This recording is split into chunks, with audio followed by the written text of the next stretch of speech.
Hey there, friends. Dave Paulides, CanAm Missing Project, and this is Huck TV. And there she is, the infamous Huck L. Berry. Yeah, it's you. You're on TV. Oh boy. Yes, a good girl. Oh yeah, you're a good girl. Oh, scratch me, Daddy, scratch me. I feel good. Yeah. Are you going to stand by and supervise this production, Huck? Yeah. Yeah. Yeah, you're a good girl. Yeah, she's going to hang on. She says, don't leave, scratch my head. Okay. I'll be back, okay? You hang on. So we're going to get going with the production here, folks. Thank you for spending your time with Huck and I. It is greatly appreciated. And if you don't know it, Huck has tried to unionize. Yes, she tried to bring a union into the shop. She's demanding more time. She wants more time off, more kibble, colder floors to lay on. She reads your notes and she says, there's a lot of people out there, Dad, that are vying for me. And yeah. So, thanks for all the pictures. Some of you guys just sent in some great photos of your pups. I appreciate that. Anybody who loves a dog is a friend of mine. Now, we're going to get right into it today. Talk about the two cases we have. And they're doozies. First case involves a man named Neville Jewll, 52 years old, and he went missing September 12, 2012, Cypress Mountain, British Columbia, Canada. North Vancouver, if you don't know where that is. North Vancouver, the northern part of Vancouver in British Columbia. And North Vancouver is a different kind of city than Vancouver. I wouldn't recommend going to Vancouver. That's just me. Hastings Street is a horrific place. Drugs everywhere. I mean, you go from a nice part of the city and you go one block away and it's horrendous. Vancouver's different. Beautiful. Cypress Mountain. There's a ski resort up in that area. You can ride the chair and the gondola during the summer up to the top of the mountain and hike. I've done this several times. The views are unbelievable. And there's a lot of people that do this. So if you get a chance, that's where I would go. And there's a road that goes along the coast there. Goes north to Whistler. Take it. Beautiful drive. Whistler's a great place. I wouldn't spend 5 minutes. It's just me in Vancouver, but anyhow, Neville lived in a city called White Rock, and it's a small city just south of Surrey and North Vancouver. Very small place, almost like a little suburb of Vancouver. He was divorced, had one daughter and a girlfriend. On September 12th, 2012 was a Saturday, and his destination was Cypress Mountain. He was going to go for a hike. And even during the summer, there's a lot of people up there. It's not an abandoned place. But the weather there can change on the drop of a dime. It can go from 90 degrees at the bottom of the hill to snowing and 30 degrees at the top. Well, he decided to take the short drive, parked his car in the Cypress Mountain parking lot, and then took the ride up to the top of the hill, got off, and was going to hike. He didn't have any significant hiking experience, but for 52 years old, he was in pretty decent shape. He had looked into this hike, thought about doing it, knew how beautiful it would be. His girlfriend didn't want to do it, and so he said, let's go. Now, he was from Ireland. He'd been in BC for a while, He loved it. Well, he started off that morning in the hike. He ended up getting to his destination at about 2 p.m. And he texted his girlfriend back saying he was really tired. He was going to go back. He was in a place called West Lyon. Here's a map for you. This is Cypress Mountain. And he was taking the Howe Sound Crest Trail. Kind of weaves its way up along here. Here's the coast, Pacific coast right here. Lions Bay, Charles Creek, Sunset Beach. This area is really pretty in here, folks. Really pretty. And the Cypress Mountain Nordic area, ski area, that I told you about. And there's a provincial park right near there.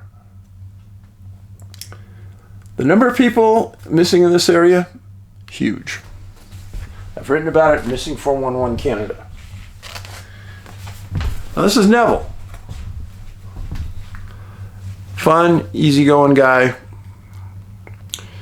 So he texts his girlfriend and he says he's tired and he's coming back.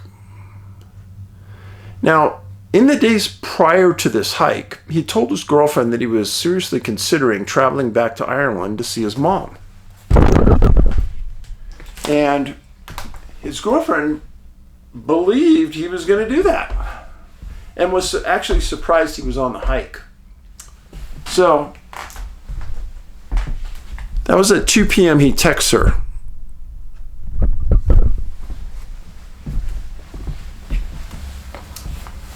That night, the girlfriend doesn't get a call. So she thinks, well, maybe he's getting up early and he's going to take the next flight. They didn't communicate regularly. So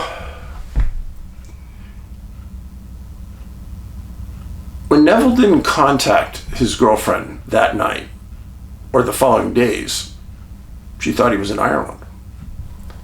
Now, his daughter said that she last talked to her dad in August. Well, Cypress Mountain got increasingly nervous seeing Neville's car parked in their parking lot day after day because parking there overnight was not legal.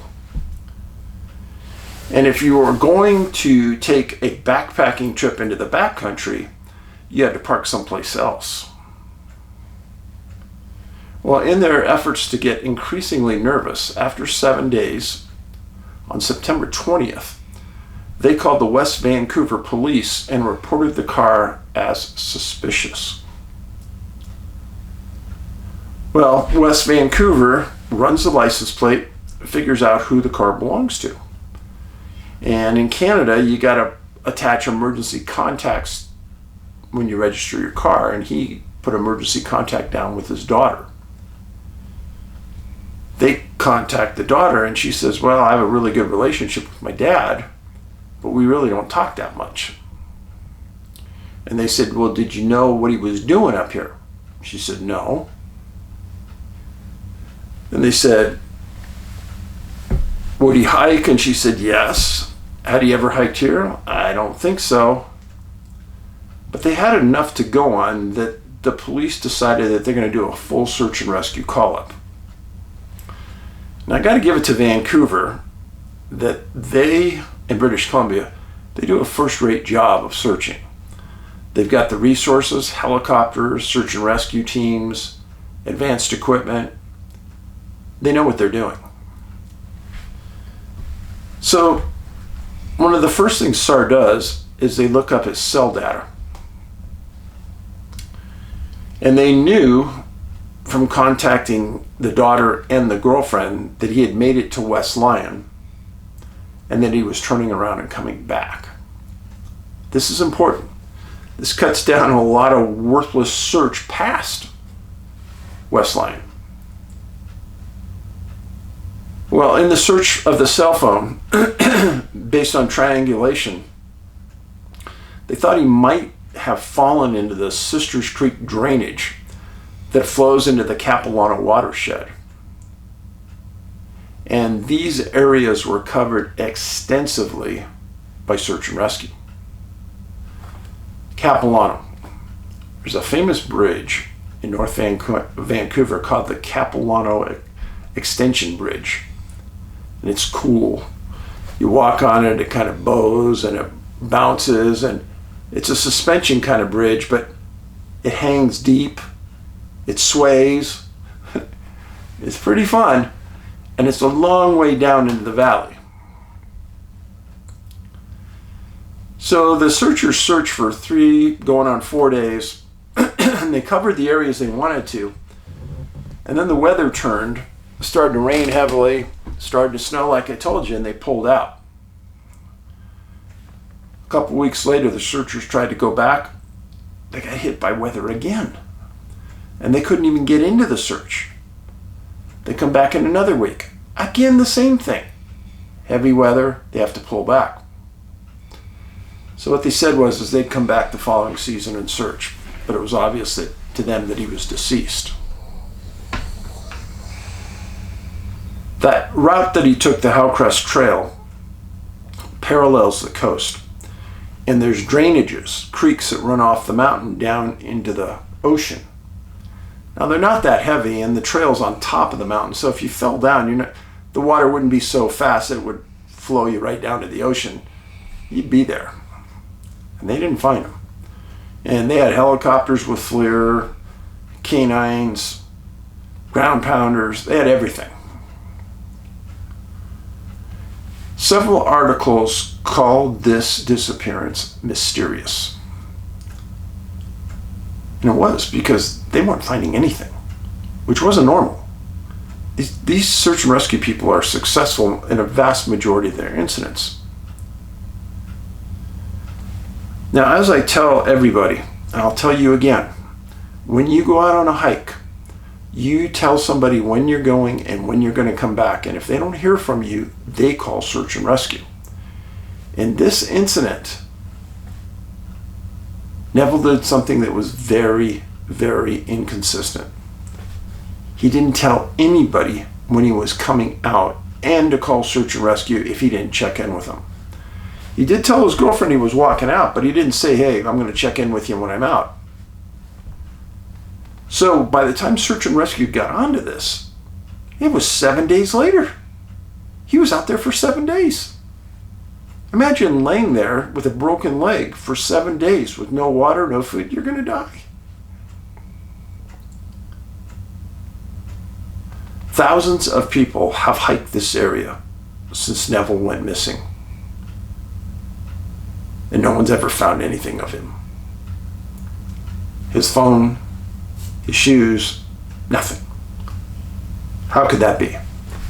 He would not be the kind of person, the kind of hiker that would go off trail to search around. That ain't gonna happen. And if he fell off the trail, then CanAm should have tracked right to that point and stopped. But they didn't. And by the time FLIR came up, if he'd been dead for all that time, his body's pretty cold after 7 days. It's not going to show up on FLIR. So he had everything working against him. But they call it mysterious because he completely disappeared. Now, I talk about personal locator beacons. In this instance, traveling alone, not telling anyone where you're going. If you fell down a mountainside, you have your backpack on, you break a leg on the side of the mountainside, dig into your backpack, get out your personal locator beacon, activate it. Good chance your life's going to get saved.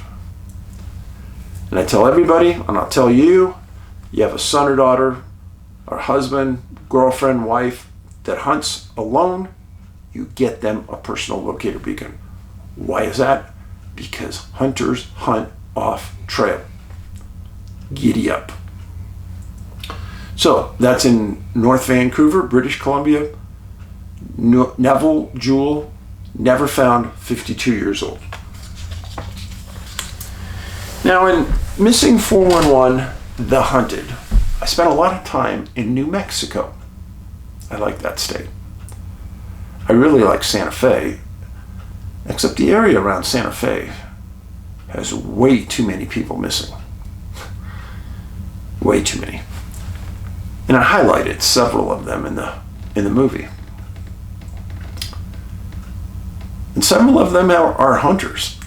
And you really don't think that hunting should be that dangerous in New Mexico. And I don't get it. I don't understand it. But I just report on it. And that's what this is. It's a report on a hunter missing in New Mexico. His name was Stanley Vigil Jr. Missing November 7th, 2017 on Barillas Peak, 54 years old. Now the mountains just outside of Pecos, Santa Fe, they're beautiful. There's a lot of big game out there. Now, you wouldn't think of it, but there's a lot of good elk hunting up there. There's 12 people missing in that general area outside of Santa Fe. Friends, that's a lot of people. A lot of people for an area that I've been through, and it's not that rough at all. Not that sheer, meaning a lot of cliffs and things. I don't get it. Well, on November 7th, 2017, Stanley was with his family. And they're driving around Barillas Peak. And this is an area where he spent much of his 54 years hiking and hunting. He knew it like the back of his hand. The family considered him a super experienced hunter and outdoorsman. Now what the family was doing is they were driving the roads looking for game, and then Stanley would jump out. Once he was on the game, track him, and then try to kill him. Well, as they were driving along, a deer crossed the path of the vehicle. Stanley jumps out and starts to track it. Now, this is weird. The family said that they were waiting there 5 minutes when snow and fog engulfed their car in the area they were in, so they had almost zero visibility. They said it engulfed them that quick. Now, many times I've told you about how fast weather can change things, right? Well, if you're lost and you have a rifle, bullets are sometimes expensive, especially if you have like a 30-06 they're expensive. And if you're not a wealthy person, maybe you don't want to crank off a few rounds to have somebody come and find you. Well, I've told you about this before, I'll say it again. Carry this. Doesn't weigh much. It's a little air horn. Very, very loud. Now, you should carry this in two places. Carry this in your car. Carry this while you're hunting. Now, Stanley went off. Fog sets in. He doesn't know where he's at. He can't see. But maybe if he had this blaster, he could hone in on the sound and find you, and vice versa. Something I've told people to carry and put in their backpack when they're out there. Also use it if you're confronted by a mountain lion, bear. Yeah. So anyhow, the family's waiting. They wait about 5 minutes. And they get out and they had another rifle in the car and they fired off a couple rounds. Just prior to that, they heard one shot fired a little distance away. They thought it was Stanley. Well, they wait about an hour. He doesn't return to the car. They honk the horn. They decide to get off the mountain and they notify law enforcement. The New Mexico State Police took the lead on the search and rescue. Let me say that New Mexico State Police have got their act together. They know what they're doing on search and rescue. They've got a fleet of helicopters that belong to the state police, all have FLIR, that all have advanced pilots, and they've got a big contingent of officers that can get into search and rescue. Now, one of those helicopters had a FLIR and they put it up right away looking for Stanley. Weird thing is that they didn't come up with anything. And they didn't understand that because he should have been in that area because they got the helicopter up within 12 hours. They made a decision for a full search and rescue call-up, and they had enough people that they swarmed the area he was lost in. Then something weird happens. 33 hours. That's like 1 day and 9 hours. After he's reported missing, someone came to the door of a rural resident in that general area and asked for help. The owner said that they were too afraid to open the door, but it just sounded like a man. That's all they could tell. Same general area that he was in. This is Stanley, 54 years old. So the resident reports this to the police, sheriff, and they come out. They don't make much of it, but they know that a person's missing in that area. And they continued searching. 2 days later, on a game camera near San Juan, New Mexico, the game camera picks up a man walking through an area. It's not a great picture, but they thought it was Stanley. So they go towards that area and they flood it with people. Canines, everything. And they're not getting anything. And they don't understand it because this was a really good clue. Formal search and rescue lasted 1 week. And then family and friends took over and they searched for another month. And they thought that their dad could live in that environment for a long time. But nobody was hearing any more gunshots. Nobody was getting any more contacts. Canines weren't picking up any scent. It all went dry. Family searched for that month and then decided to give it up. Well, just about the time the family is giving it up, April 7th, 1 month after he disappears, an off-duty New Mexico State police officer was fishing in the Pecos River just outside of San Jose.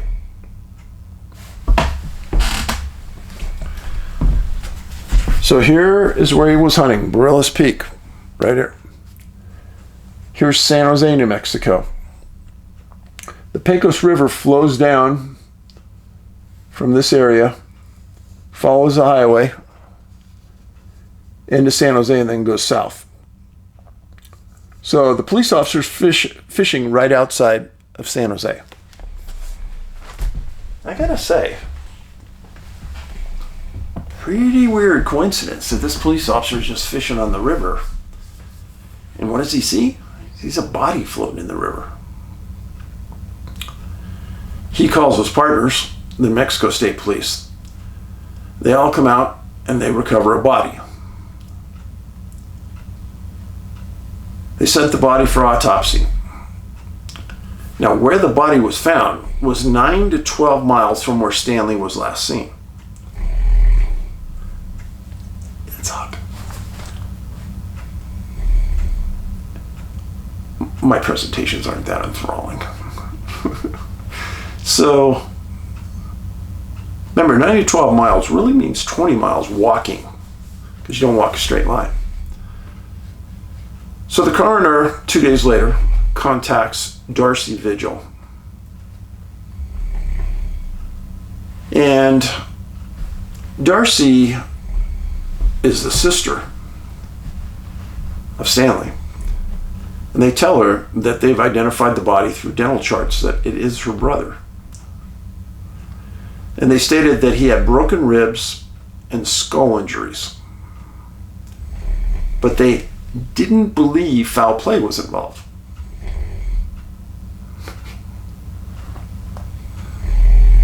Yeah, that's her.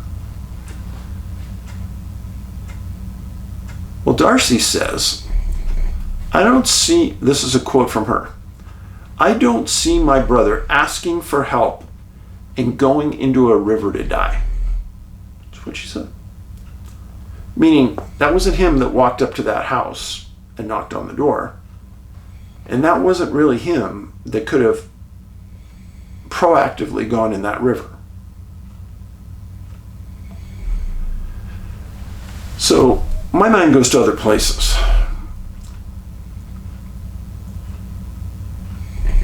If that was him, I can't believe that he wasn't found by search and rescue. Too many people, too many resources. And he knew that all he had to do was walk downhill and he would get to the major highway because he knew the area so well. I don't even believe that he was lost for that long. Maybe for a while the fog was there, but not for that long. They never stated how long he'd been in the river or how long he'd been dead. But when they started to talk about broken ribs and skull injuries, I'm sorry, I started thinking about a falling injury, being dropped. Sorry. They never said what he was or wasn't wearing. And they didn't, at the time I wrote this, have a cause of death. Yeah, strange. Now remember, you have point of separation. He walks away from the car. And immediately, within 5 minutes, the car gets engulfed by fog. Very odd. He's in a subgroup of missing people. He's a hunter. He's found in water, in the only river in the entire area. Why not state how long he's in the river? Weather, 5 minutes after he left.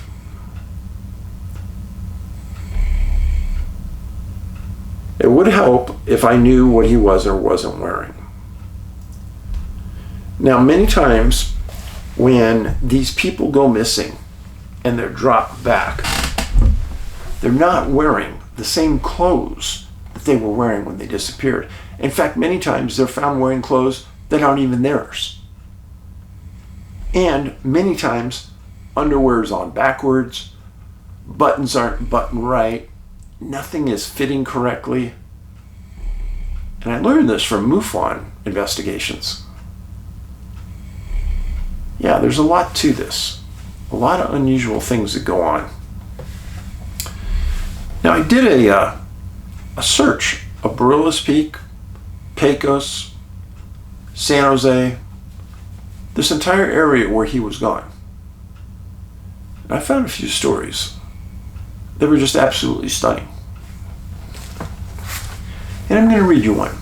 And if you want to leave right now, because this isn't a letter, this is from the New Fork website, National UFO Reporting Center website. This is Santa Fe, Pecos Wilderness, shape light. Dull red giant bracelet at Santa Fe Baldy Mountain near summer of 78, Pecos Wilderness, New Mexico. In probably July or August of 78, I arrived on Trail 254, I believe it was, at the base of Santa Fe Baldy in the Pecos Wilderness, just east of Santa Fe City, New Mexico. On location, I've written about several people that have disappeared. Checked my watch at midnight there. I had walked in 4 miles, and here it began. I saw lots of fog upon leaving the tree-covered part of the trail, especially to the west or left of me. In this fog were small, perhaps 1/4 to 1/2 inch across lights of dull red in color. They started out a foot or two off the ground and went slowly straight up, or perhaps 4 or 5 feet. They arched over such as a flare gun would create, but I did not see anything like a flare gun. Some lights may have gone further than 10 feet up. These lights moved slower than any rising anything I'd ever seen. I could euphemistically say time slowed down for these rising lights, but this is only a description, not a claim. After watching this for a few minutes, I walked into the area where the lights were seen, which had ground brush and a few higher bushes, but the lights disappeared before I could reach them. They were spread out over 25 plus feet parallel to the trail and launching at random intervals. I went back to the trail and waited, but no new lights appeared, so I walked further down. There was considerable fog about, and I turned right to sit on a log and rest. While I saw huge red lights like balloons 100 feet across each other. They were linked by a chain of the same dull red color, and its intensity is the same as the balloons, indeed as the flare lights now 50 feet back on the trail. This bracelet configuration was laid across the top of Santa Fe Baldy, as if a giant child had dropped it on the mountain above its tree line, so that the center of the bracelet was where the top of the mountain was, and the bracelet's balloon fobs were perfectly horizontally surrounding the mountain a few hundred feet down from the top of the mountain. That would have been a sight. I estimated 2 or 3 fobs would be behind the mountain where I could see nothing. I saw either 5 or 7 that were partially or in full view. This dull red color was consistent throughout both the fobs and the thin chain. I was stupefied, opened up a candy bar. There was no noise whatsoever. I realized there were no 3-dimensional depth to the fobs. I took them to be spheres nonetheless, rather than discs. The fog cleared a small amount, and I was more sure of the sphere shapes. As I sat there, some non-corporeal spirit-type beings, 2, one adult male and one apparently teen male wearing white robes, sort of like the proverbial ghost, floated in from behind me to the left, a foot or so off the ground. I was used to that, having extensively practiced mediumship. I became a human telephone between the world of the spirits, whether for departed humans or never incarnated intelligent beings. But this appearance was the last thing I expected in this event.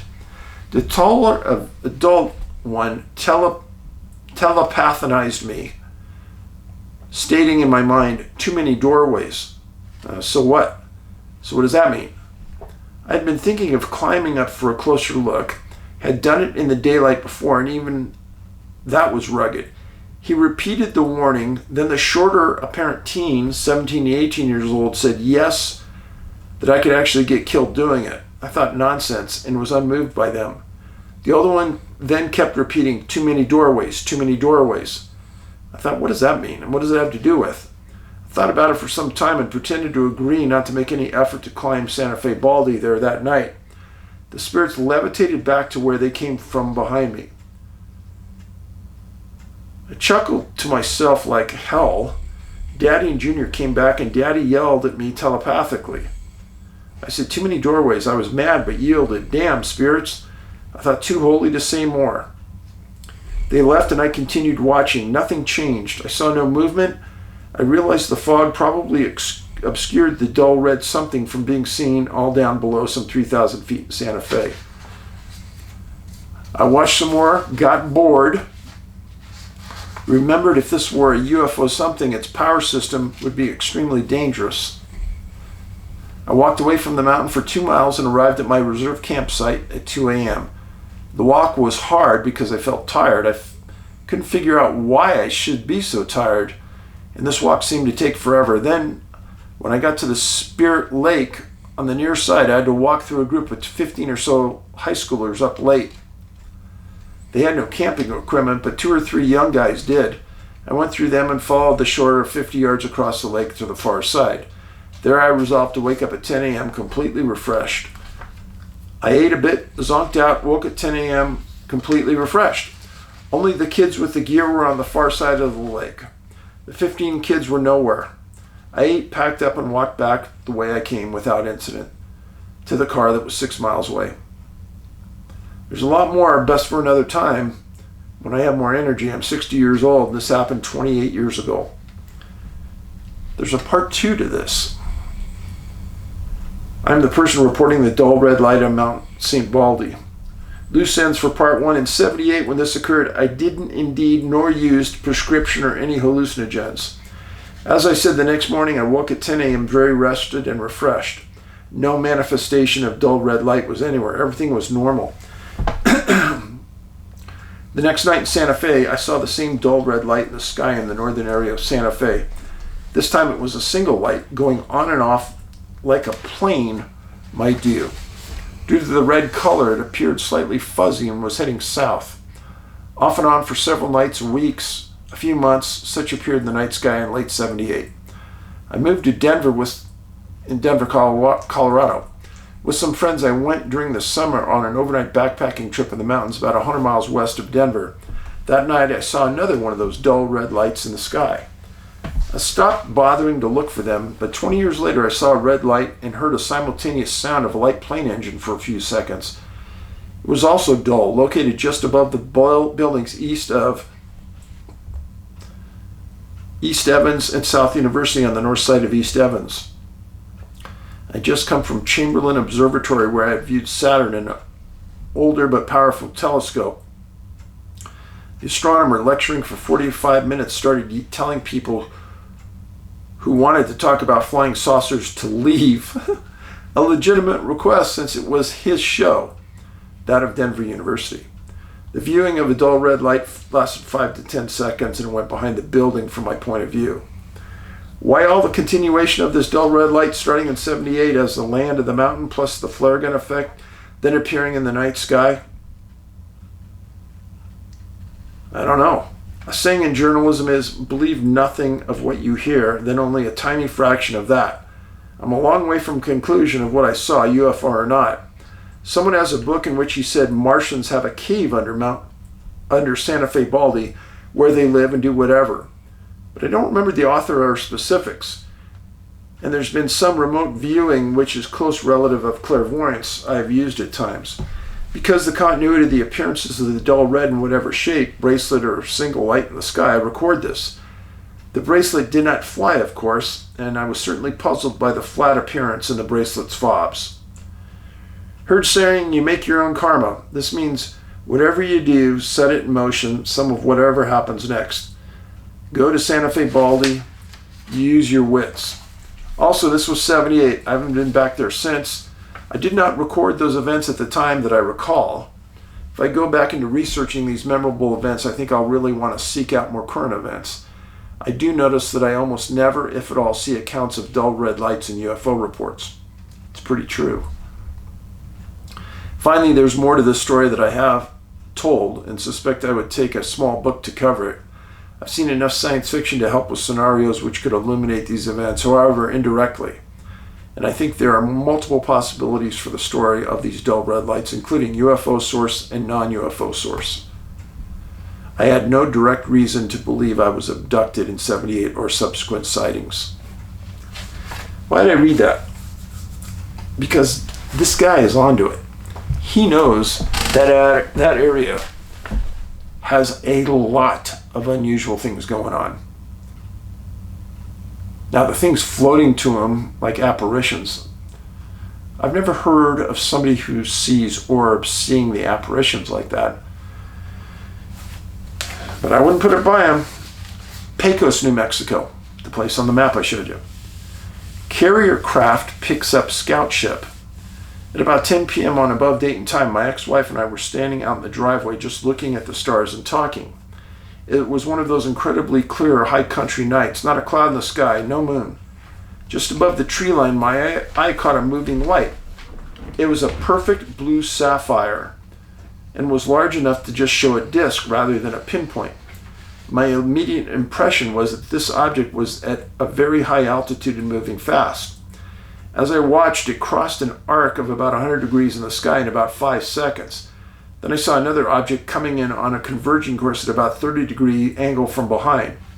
This object was a greenish white pinpoint of light, also moving very fast and converging on a collision course to the first object. At this time, I thought the guys at the Sandia Missile Lab had really come up with some kind of interceptor missile, and there's going to be hell of an explosion. To my surprise, was not an explosion. The two objects met, merged, moved together 30 degrees across the sky and winked out. I have heard that so many times. I then had the immediate thought, scout ship pick up.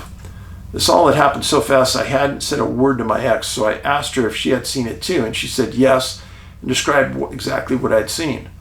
I would like to add at this time that I've spent most of my life in the outdoors in all conditions. I'm very familiar with aircraft of all types, having seen them in every combination of light and weather. Further, I have excellent depth perception and distance judgment. I'm a lifelong hunter and also a competitive shooter. I point this out because I had no real reference points to judge the altitude of the object. I gave an immediate impression of extreme altitude, possibly suborbital. Given that the first object was shown a disk barely, and then it covered an arc in the sky of 130 and 140 degrees in 8 seconds, it would have to be big and very fast, like way beyond anything in our inventory, then or now. Last one. Again in Pecos, New Mexico. May 26, 2010. Formation. Lights on object left a trail, emitted beams. On the night of May 26 in the year 2019 at about 10 p.m. Mountain Standard Time, that's weird because it says a date in here of May 26, 2010, and then in the narrative it says 2019. A small light was seen zigzagging and pulsating across the sky. It traveled from southeast to northwest through a clear night. It was high in altitude. The night was clear and cool. After initially observing the zigzagging light, the sighting was then confirmed by 3 other witnesses ranging from 10 to 65. The light then disappeared after 3 minutes, only to reappear about a minute later with 4 additional lights traveling from south to north across the sky. These lights were traveling in a line and close together. As the 5 lights traveled in linear synchronization, every move was made in unison. The lights were traveling at high velocity and high altitude. These 5 lights were also confirmed by a 5th witness. Several airplanes were observed throughout the night, and the zigzagging lights were not remotely related to the airplanes. As the 5 lights swept across the night, the last light then made 180 and darted in the opposite direction. This took about 5.7 seconds. For longtime observers of this show, I have told a story that I was camping with some friends in far northern California near the Klamath River. We were fishing, spent the weekend. Laying on the ground, in sleeping bags, there were 5 of us lined up in a row, all looking at the night sky. It was probably about 11 o'clock. And we all watched these UFOs dance across the sky, zigzag, fly all the way across, dead stop. I was with some vet students from UC Davis. One of them was my buddy at the time. And we were mesmerized. This went on for probably 2 hours, 3 hours. One of the most unbelievable nights of my life. I will never forget it. If it was ours, I don't know why it would be doing that. But I can tell you what, it had 5 sets of eyes on it for hours. And we were just all talking. Did you see that? Did you see that? Amazing. Thanks for being here. Huck appreciates you. Remember, go to Kickstarter.com. Kickstarter.com. We need help funding this next movie, Missing 411 National Parks. And we still have hardbacks edition of Bigfoot, Wild Man, and Giants. I'll sign it for you. Go to NA, like North America, nabigfootsearch.com. Go to the online store. You have our books. And you also have all the Missing 411 books, $25 a piece. Thank you. You are appreciated. You are cared for. And I hope you have a safe, wonderful, enthralling week. And remember to be kind. Because why? Because as Huck would say, kindness is contagious. Paulides out.